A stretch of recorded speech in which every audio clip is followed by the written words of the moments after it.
ನಮಸ್ತೆ. ಜೀ ಕನ್ನಡ ಸುದ್ದಿವಾಹಿನಿಯ ಎಲ್ಲ ವೀಕ್ಷಕರಿಗೂ ಶುಭ ಮುಂಜಾನೆಯ ನಮಸ್ಕಾರಗಳು. ನಾನು ನಿಮ್ಮ ಶ್ರೀನಿಧಿ ಹೊಳ್ಳ. ಇಂದಿನ ದಿನ ನರಕ ಚತುರ್ದಶಿಯ ಕೆಲವೊಂದು ವಿಷಯಗಳನ್ನು ನಾವು ತಿಳಿದುಕೊಳ್ತಾ ಹೋಗೋಣ. ಅದರಲ್ಲಿ ಈ ನರಕ ಚತುರ್ದಶಿ ದೀಪಾವಳಿ ಅನ್ನುವಂಥ ವಿಷಯ ವಿಶೇಷವಾಗಿ ದೀಪಗಳ ಹಬ್ಬ ಅನ್ನುವಂಥದ್ದು ಪ್ರಾರಂಭ ಆಗುವಂಥದ್ದು.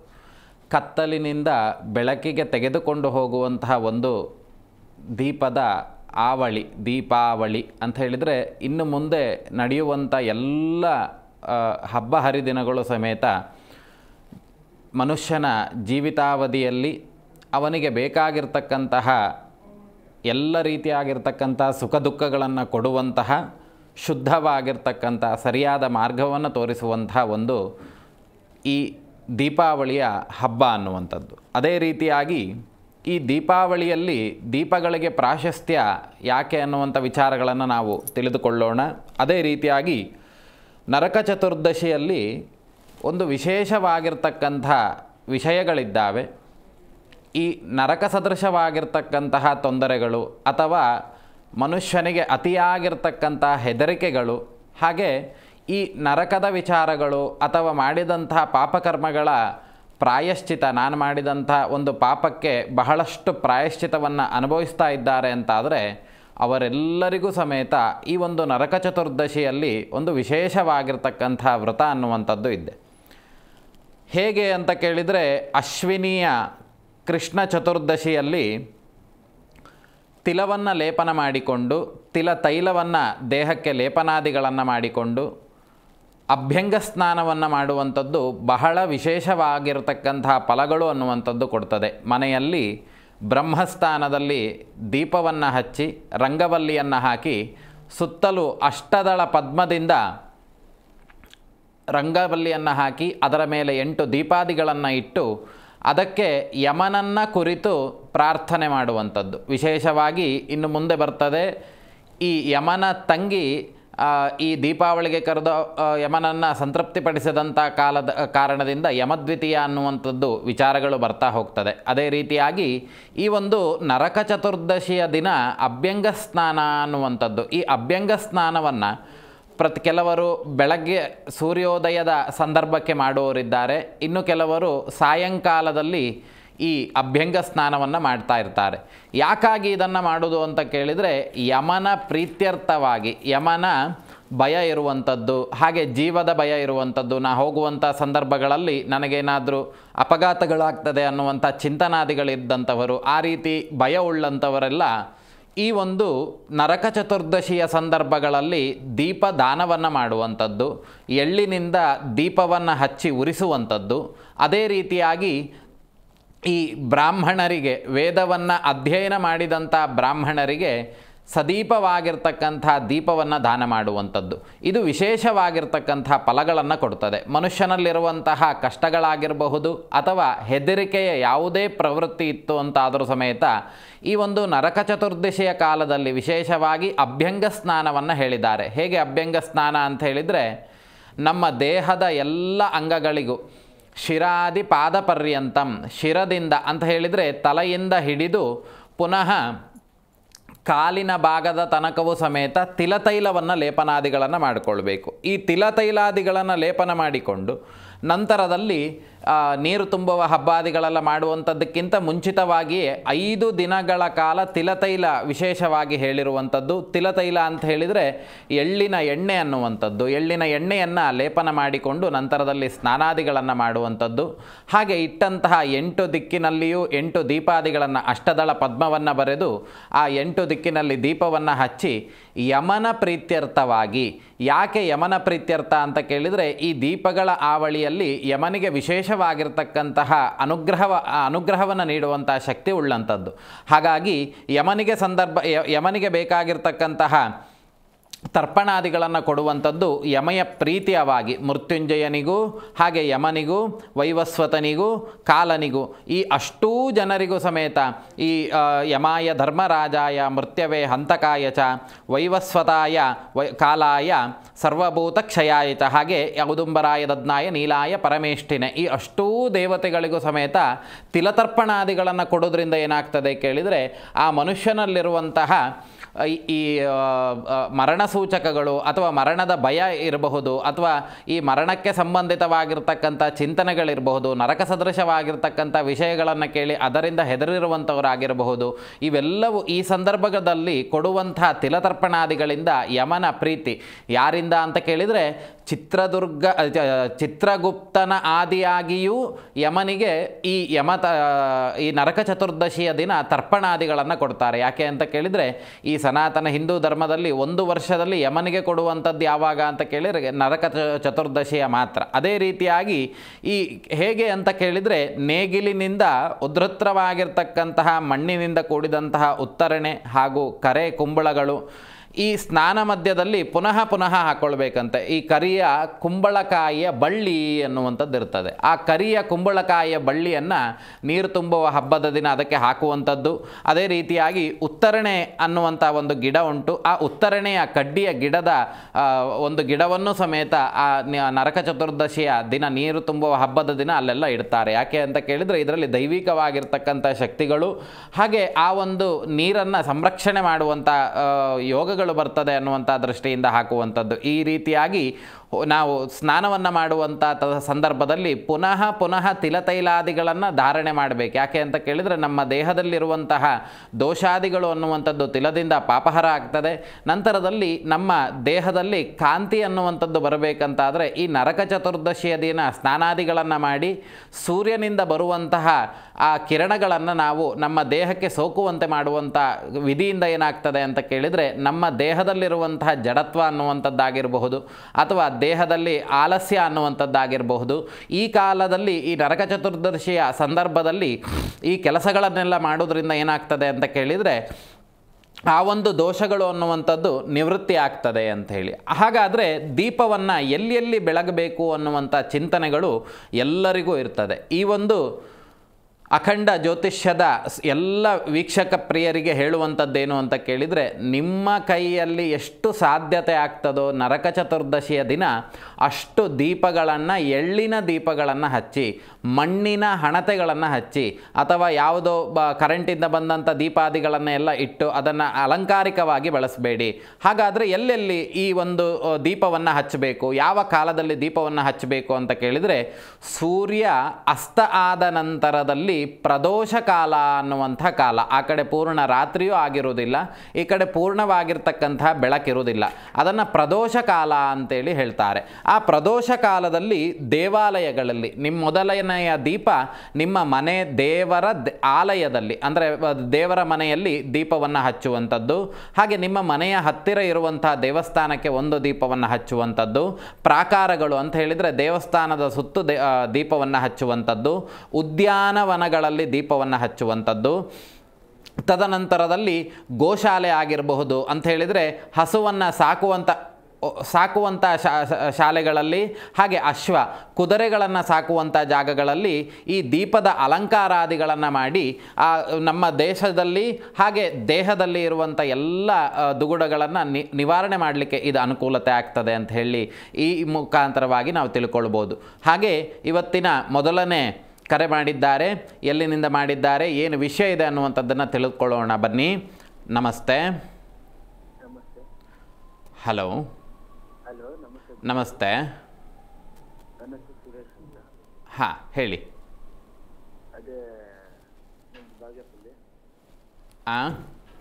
ಒಂಚೂರು ಜೋರಾಗಿ ಮಾತಾಡಿ ಆಯಿತಾ? ಹಾಂ, ಬಾಗೇಪಲ್ಲಿಯಿಂದ. ಏನು ವಿಷಯ ಕೇಳಬೇಕಿದ್ದಿತ್ತು? ನಿಮ್ಮ ಹಾಂ, ನಿಮ್ಮ ಡೇಟ್ ಆಫ್ ಬರ್ತ್ ಟೈಮಿಂಗ್ಸ್ ಇದೆಯಾ? ಸ್ವಲ್ಪ ಜೋರಾಗಿ ಮಾತಾಡಿ, ಕೇಳೋದಿಲ್ಲ ಇಲ್ಲಿ ಆಯಿತಾ? 29/5/2002. 29/5/2002. ಹೌದು. ಹಾಂ. ಟೈಮ್, ಹುಟ್ಟಿದಂಥ ಸಮಯ, ಗುರುವಾರ ಸಮಯ ಜೋರಾಗಿ ಮಾತಾಡಿ. 12 ಗಂಟೆ. 12 ಗಂಟೆ. 12 ಗಂಟೆ ಮಧ್ಯಾಹ್ನವಾ? ಮಧ್ಯಾಹ್ನ. ಹಾಂ, ಸರಿ. ಇನ್ನು ಮದುವೆ ಆಗಲಿಲ್ವಾ ಅಥವಾ ಮದುವೆಗೆ ಏನಾದ್ರು ತೊಂದರೆಗಳಾಗ್ತಾ ಉಂಟಾ? ಯಾರು ಬರ್ತಾ ಇಲ್ಲ. ಹಾಂ ಹಾಂ ಹಾಂ.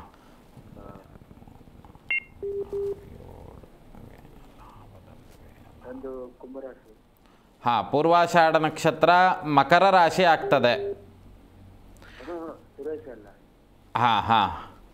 ಇಲ್ಲಿ ನೋಡಿ, ಒಂದು ನೀವು ಕೊಟ್ಟಂಥ ಡೇಟ್ ಆಫ್ ಬರ್ತ್ ಟೈಮಿಂಗ್ಸಿಗೆ ಸರಿಯಾಗಿ ಇಲ್ಲಿ ನೋಡುವಾಗ ಏನಾಗ್ತಾ ಇದೆ ಅಂತ ಕೇಳಿದರೆ, ನಿಮ್ಮ ತಂದೆಯ ಕಾಲದಿಂದನೂ ಸಮೇತ ಈ ಹಿರಿಯರಿಗೆ ಮಾಡುವಂಥ ಕೆಲಸಗಳಲ್ಲಿ ಸ್ವಲ್ಪ ಚ್ಯುತಿಯಾದಂಥ ಕೆಲಸಗಳಿದೆ. ಅರ್ಥಾತ್ ವರ್ಷಂಪ್ರತಿಯಾಗಿ ಕೊಡುವಂತಹ ತಿಲತರ್ಪಣಾದಿಗಳಾಗಿರಬಹುದು, ಈ ಮಹಾಲಯ ಅಮಾವಾಸ್ಯೆಗಳಲ್ಲಿ ಮಾಡುವಂಥ ವಿಚಾರಗಳಾಗಿರಬಹುದು, ಅಥವಾ ಅವರಿಗೆ ನೀಡುವಂಥ ಎಡೆಯ ವಿಚಾರಗಳಾಗಿರ್ಬೋದು. ಅವೆಲ್ಲವೂ ಸ್ವಲ್ಪ ಅನಾದಿ ಕಾಲದಲ್ಲಿ ಮಾಡ್ತಿದ್ದಂಥ ವಿಧಿವಿಧಾನಗಳು ಅನ್ನುವಂಥದ್ದು ಬದಲಾವಣೆಯಾಗಿ ಈಗ ಮಾಡ್ತಿರುವಂಥದ್ದು ದೋಷಯುಕ್ತವಾಗಿರುವಂಥ ಲಕ್ಷಣಗಳು ಅನ್ನುವಂಥದ್ದು ಇಲ್ಲಿ ಗೋಚರಕ್ಕೆ ಬರ್ತಾ ಉಂಟು. ಹಾಗೆ ಸಪ್ತಮ ಸ್ಥಾನದಲ್ಲಿರುವಂತಹ ಒಂದು ಗ್ರಹಗಳು ಈ ದೋಷಕ್ಕೆ ಕಾರಣ ಅನ್ನುವಂಥ ಚಿಂತನೆಗಳು ಉಂಟು. ನೀವಿರುವಂತಹ ಒಂದು ಮನೆಯ ಆಸುಪಾಸಿನಲ್ಲಿ ಇರುವಂತಹ ದೇವಸ್ಥಾನ ಅಥವಾ ನಿಮ್ಮ ಕುಲಗುರುಗಳಲ್ಲಿ ಅಥವಾ ಕುಲ ಜ್ಯೋತಿಷ್ಯರಲ್ಲಿ, ಕುಲಪುರೋಹಿತರಲ್ಲಿ ಒಮ್ಮೆ ವಿಮರ್ಶೆ ಮಾಡಿ, ಈ ಬಾಲಗಣಪತಿ ಅನ್ನುವಂತಹ ಒಂದು ದೇವರುಂಟು. ಆ ಬಾಲಗಣಪತಿಗೆ ಸೂರ್ಯೋದಯಕ್ಕೆ ಮುಂಚಿತವಾಗಿ ಆ ಹೋಮ ಹವನಾದಿಗಳನ್ನು ಮಾಡಿ ನಂತರದಲ್ಲಿ ಸೂರ್ಯ ಉದಯ ಆಗುವಂಥ ಸಂದರ್ಭಕ್ಕೆ ಈ ಪೂರ್ಣಾಹುತ್ಯಾದಿಗಳನ್ನು ಮಾಡಿ ಪ್ರಣೀತವಾಗಿರ್ತಕ್ಕಂಥ ಪ್ರಸಾದವನ್ನು ಧಾರಣೆ ಮಾಡ್ತಾ ಬನ್ನಿ. ಈ ಒಂದು ಅಕ್ಟೋಬರ್ ಮತ್ತು ನವೆಂಬರ್ ಎಂಡಿನ ಒಳಭಾಗಕ್ಕಾಗಿ ಒಂದು ಮದುವೆಯ ಸೂಚನೆಗಳು ಬರುವಂಥ ಲಕ್ಷಣಗಳಿದೆ. ಅದೇ ಆಗ್ತದೆ ಅಂತ ಹೇಳಲಿಕ್ಕೆ ಸಾಧ್ಯತೆ ಇಲ್ಲ. ಆದರೆ ಈ ನಾ ಹೇಳಿದಂಥ ವಿಧಿಯನ್ನು, ನಾ ಹೇಳಿದಂಥ ಪರಿಹಾರವನ್ನು ಮಾಡಿಕೊಂಡ್ರಿ ಅಂತಾದರೆ ಆ ಒಂದು ಸಂದರ್ಭಕ್ಕೆ ಶುಭ ಸುದ್ದಿ ಸಿಗುವಂಥ ಯೋಗಗಳಿದೆ. ಇನ್ನು ಮದುವೆ ಆಗುವುದಿಲ್ಲ ಅನ್ನುವಂಥ ಚಿಂತನೆಗಳಿಲ್ಲ.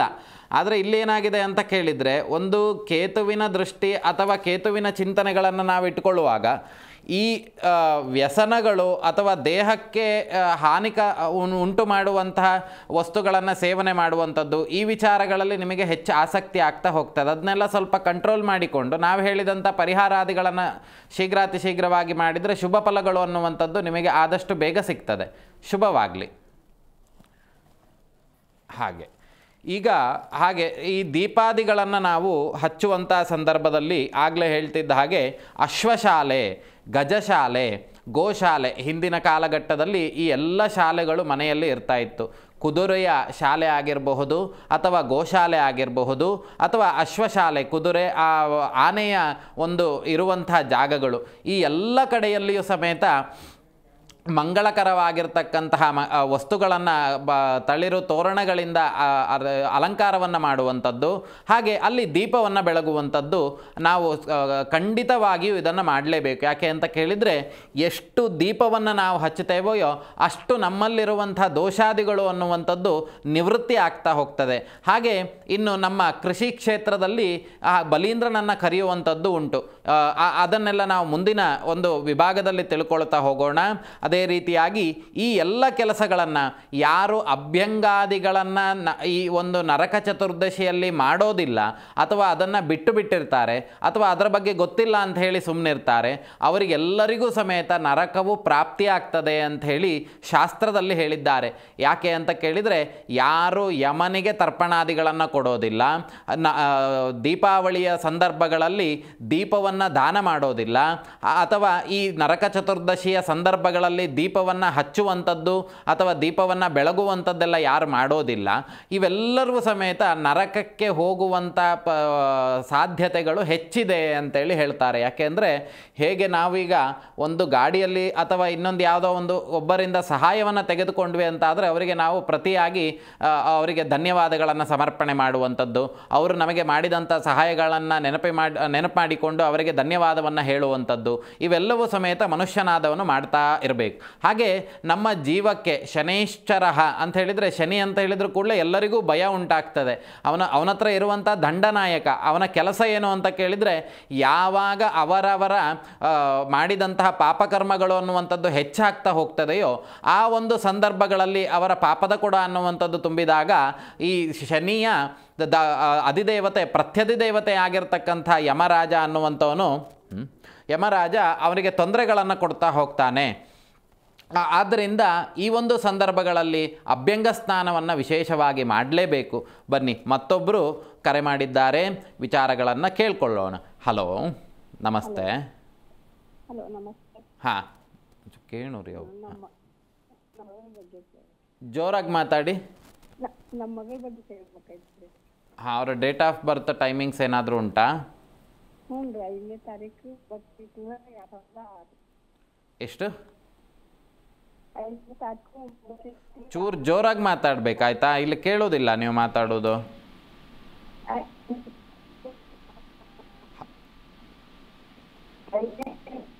5ನೇ ತಾರೀಕು.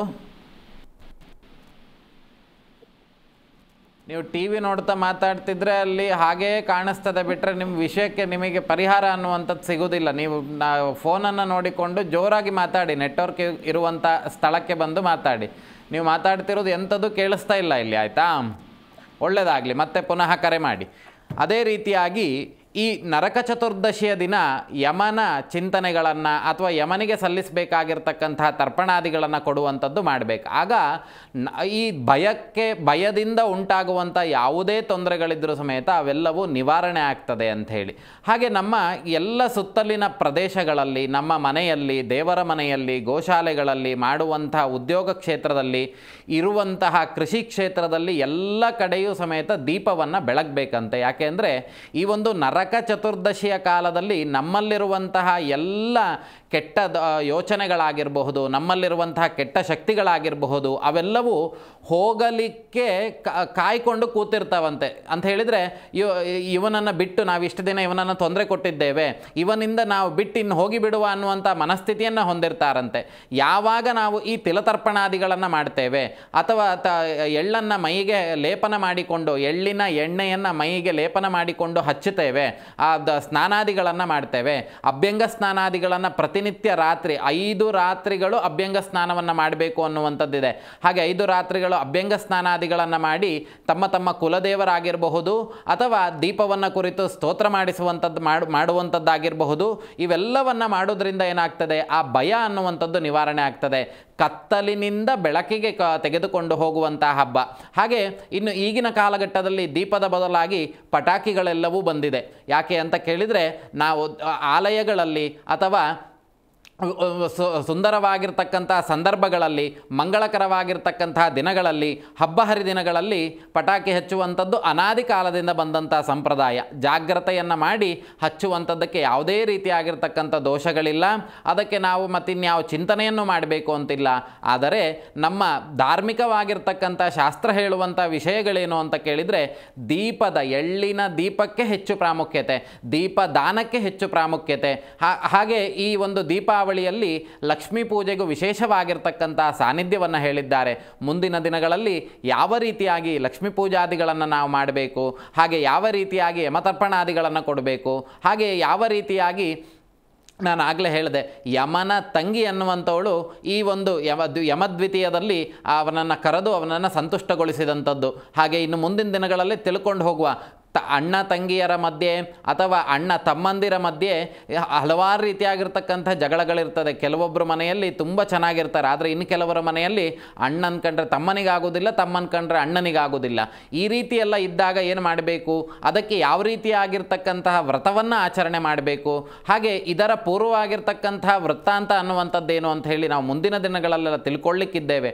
ಹಾಗಾಗಿ ಈ ಒಂದು ನರಕ ಚತುರ್ದಶಿಯ ದಿನ ವಿಶೇಷವಾಗಿ ಹೇಳಿರುವಂಥದ್ದು ಪ್ರಾರಂಭದ ಸಂದರ್ಭದಲ್ಲಿ ದೀಪದಾನಕ್ಕೆ ವಿಶೇಷ. ಯಾಕೆಂದರೆ ಈ ದೀಪಾವಳಿ ಆದ ನಂತರದಲ್ಲಿ ಕಾರ್ತಿಕ ಮಾಸ ಅನ್ನುವಂಥದ್ದು ಬರ್ತದೆ.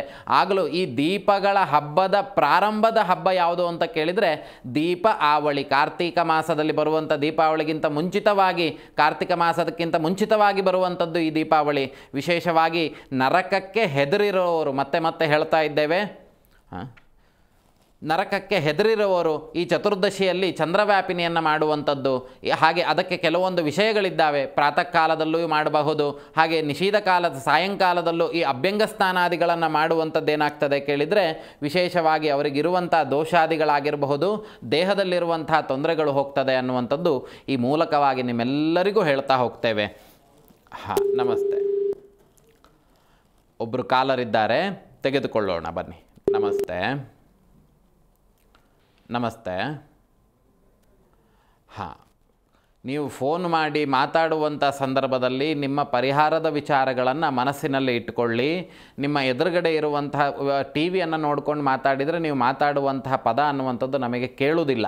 ಹಾಗಾಗಿ ನಂತರದಲ್ಲಿ ಎಲ್ಲವೂ ಸಿಗ್ತದೆ. ಮಾತಾಡುವಂಥ ಸಂದರ್ಭದಲ್ಲಿ ಕರೆ ಸಿಗುವಂಥದ್ದೇ ಕಷ್ಟ ಆಗಿರ್ತದೆ. ಆ ಸಂದರ್ಭದಲ್ಲಿ ಸಿಕ್ಕಿ ನೀವು ಕಟ್ಟಾಗಿಬಿಡ್ತಂತಾದರೆ ನಿಮ್ಮ ಸಮಯವೇ ವ್ಯರ್ಥ.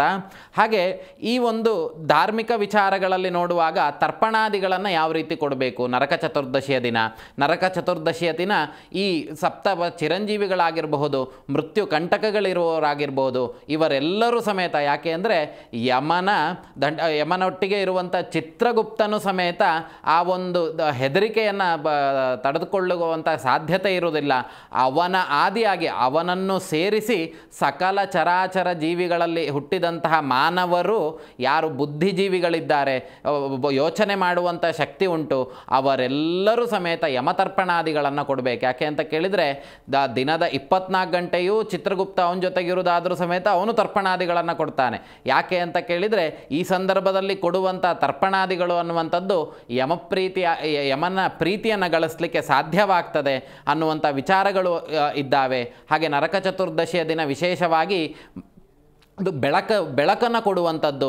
ನಮ್ಮ ಬುದ್ಧಿಯಲ್ಲಿರುವಂತಹ ದುಗುಡಗಳು ಅಂತ ಹೇಳಿದರೆ ನಮ್ಮಲ್ಲಿರುವಂತಹ ಕೆಟ್ಟ ಬುದ್ಧಿಗಳು ಅನ್ನುವಂಥದ್ದು, ನಮಗೆ ತಿಳಿದಲೇ ಇರುವಂಥದ್ದು ವಾಗ್ದುರಿತಗಳಾಗಿರಬಹುದು, ಅಂತ ಹೇಳಿದರೆ ಮಾತಿನಿಂದ ಆಗುವಂಥ ದುರಿತಗಳಾಗಿರಬಹುದು, ದೇಹದ ಮೇಲೆ ಇರುವಂತಹ ತೊಂದರೆಗಳಾಗಿರ್ಬೋದು, ಅದರಲ್ಲಿ ವಿಶೇಷವಾಗಿ ಕೀಟಾದಿಗಳು, ಹಾಗೆ ನಂತರದಲ್ಲಿ ಕೆಲವೊಂದು ದುಷ್ಟಗ್ರಹಗಳು ಅನ್ನುವಂಥದ್ದು ಇರ್ತದೆ.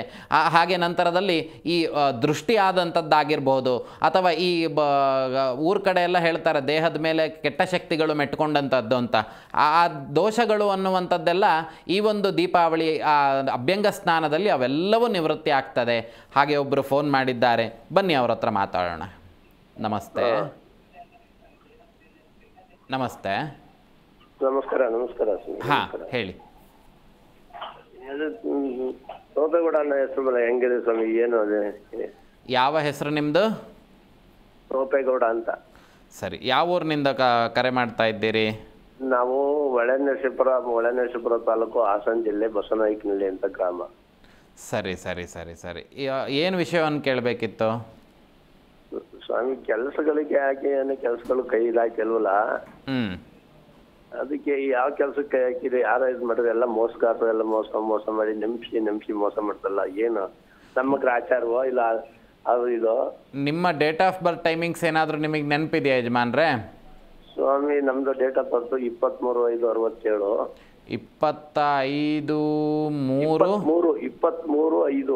23/5 ಮಂಗಳವಾರ. ಹಾಂ, ಇಸ್ವಿ ಹುಟ್ಟಿದಂಥ ಇಯರ್ 67 ಅಲ್ವಾ? ಏನು ಕೆಲಸ ಮಾಡ್ತೀರಿ? 67. ಹಾಂ, ಸಮಯ 4 ಗಂಟೆ 4:15 ಅಂತಾರೆ. 4 ಗಂಟೆ 4:15 ಸಂಜೆಯಾ?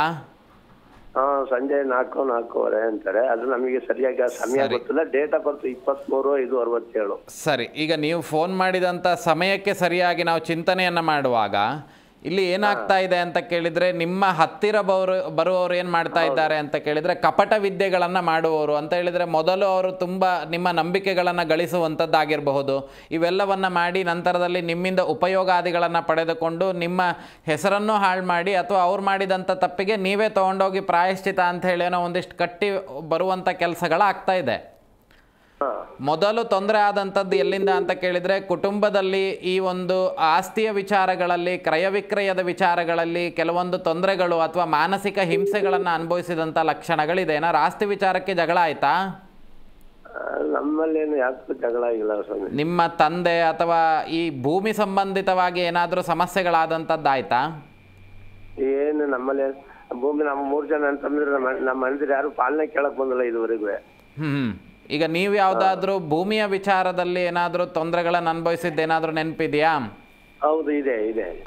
ಇಲ್ಲಿ ಏನಾಗಿದೆ ಅಂತ ಕೇಳಿದರೆ ನೋಡಿ, ಇದು ಜಾತಕ ನಿಮ್ಮದು ತುಂಬ ಚಂದವಾಗಿರ್ತಕ್ಕಂಥ ಜಾತಕದಲ್ಲಿ ಯಾವುದೇ ರೀತಿಯಾಗಿರ್ತಕ್ಕಂಥ ಸಮಸ್ಯೆಗಳು ಅನ್ನುವಂಥದ್ದು ಕಾಣಿಸ್ತಾ ಇಲ್ಲ. ಆದರೆ ಈ ಕೃತ್ರಿಮಾದಿ ವಾಮಾಚಾರಗಳು ಅಂತ ಹೇಳಿದರೆ ಈ ಮಾಟಮಂತ್ರಾದಿಗಳಿಂದ ಪ್ರಯೋಗಗಳಾದಂಥ ಲಕ್ಷಣಗಳಿದೆ. 2014ರಿಂದ ಸ್ವಲ್ಪ ತೊಂದರೆ ಇಲ್ಲ ಆಯಿತು. ಆದ್ರೂ ಈ ಒಂದು ಕಡೆ ಈಗ 100 ರೂಪಾಯಿ ಬಂತಂತಾದರೆ ಒಂದು 90 ರೂಪಾಯಿ ಖರ್ಚಿನ ದಾರಿ ಬಂದ್ಬಿಡೋದು, ಇನ್ನು 10 ರೂಪಾಯಿನ ಇಟ್ಕೊಂಡು ಅದನ್ನೇನು ಮಾಡ್ಲಿಕ್ಕೆ ಆಗೋದಿಲ್ಲ. ಆ ರೀತಿ ಆಗಿರ್ತಕ್ಕಂಥ ಪರಿಸ್ಥಿತಿಗಳು ನಿಮ್ಮಲ್ಲಿ ಆಗ್ತಾ ಉಂಟು. ಅದನ್ನು ತಗೊಂಡೋಗಿ ಒಂದು ವೈದ್ಯಕೀಯ ಚಿಕಿತ್ಸೆ ಕೊಡುವಂಥದ್ದು, ಅಥವಾ ಇಲ್ಲ ಅಂತ ಹೇಳಿದರೆ ಪೋಲು ಮಾಡುವಂಥದ್ದು. ಅಂತ ಹೇಳಿದರೆ ಊಟ ಮಾಡಲಿಲ್ಲ ಅಥವಾ ಒಂದು ಬಟ್ಟೆ ತೊಗೊಳ್ಲಿಲ್ಲ, ಬರೀ ಬ್ಯಾಡದಿದ್ದಕ್ಕೆ ಖರ್ಚು ಮಾಡಿದ್ದೇ ಆಗ್ತಾ ಇದೆ ಅನ್ನುವಂಥ ಸ್ಥಿತಿಗತಿಗಳು ನಿಮ್ಮ ಜೀವನದಲ್ಲಿ ನಡೀತಾ ಇದೆ. ಇದು ಸ್ವಲ್ಪ ಕೃತ್ರಿಮಾದಿ ವಾಮಾಚಾರ ದೋಷಗಳ ಪ್ರಯೋಗಗಳಿಂದನೇ ಈ ರೀತಿ ಆಗ್ತಾ ಇರುವಂಥದ್ದು. ಸದ್ಯದ ಪರಿಸ್ಥಿತಿಗೆ ನಿಮ್ಮ ಗ್ರಾಮ ದೇವತೆಯನ್ನು ಒಂದು ಕೆಂಪು ಹೂವಿನಿಂದ ಅಥವಾ ಅಲ್ಲಿ ಅವಳಿಗೆ ಮಡಲಕ್ಕಿಯನ್ನು ಕೊಡುವಂಥದ್ದು ಅಥವಾ ಕೆಂಪು ಹೂವಿನಿಂದ ಅವಳನ್ನು ಅಲಂಕರಿಸುವಂಥದ್ದು, ಇವೆಲ್ಲವನ್ನು ಮಾಡಿ ಆ ಪ್ರಸಾದವನ್ನು ನಿಮ್ಮ ಮನೆಯಲ್ಲಿ ತಂದಿಟ್ಕೊಳ್ಳಿ. ಸ್ವಲ್ಪ ಅನುಕೂಲತೆ ಆಗ್ತದೆ.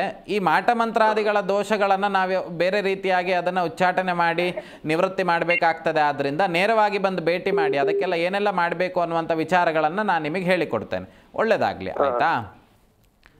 ಹಾಗೆ ವೀಕ್ಷಕರೇ, ನೋಡಿದ್ರಲ್ಲ, ಈ ಒಂದು ದಿನದಲ್ಲಿ ನರಕ ಚತುರ್ದಶಿಯ ವಿಚಾರಗಳಲ್ಲಿ ಒಂದು ಉಗುರು ಎಳೆಯ ವಿಚಾರಗಳನ್ನು ಮಾತ್ರ ನಾವು ಹೇಳಿದ್ದೇವೆ. ನರಕದ ಭಯವುಳ್ಳವರಿಗೆ ಈ ದೀಪದಾನಾದಿಗಳು, ಅಷ್ಟದಿಕ್ಕಿಗೂ ಸಮೇತ ದೀಪವನ್ನು ಇಟ್ಟು ಬ್ರಾಹ್ಮಣರಿಗೆ ದೀಪದೊಟ್ಟಿಗೆ ದಕ್ಷಿಣೆಯನ್ನು ದಾನ ಮಾಡೋದ್ರಿಂದ ನರಕ ಸದೃಶವಾಗಿರ್ತಕ್ಕಂಥ ದೋಷಗಳು ಅನ್ನುವಂಥದ್ದು ಹೋಗ್ತದೆ ಅನ್ನುವಂಥದ್ದು ಈ ಒಂದು ಎಪಿಸೋಡ್ನಲ್ಲಿ ನಾವು ತಿಳ್ಕೊಂಡಿದ್ದೇವೆ.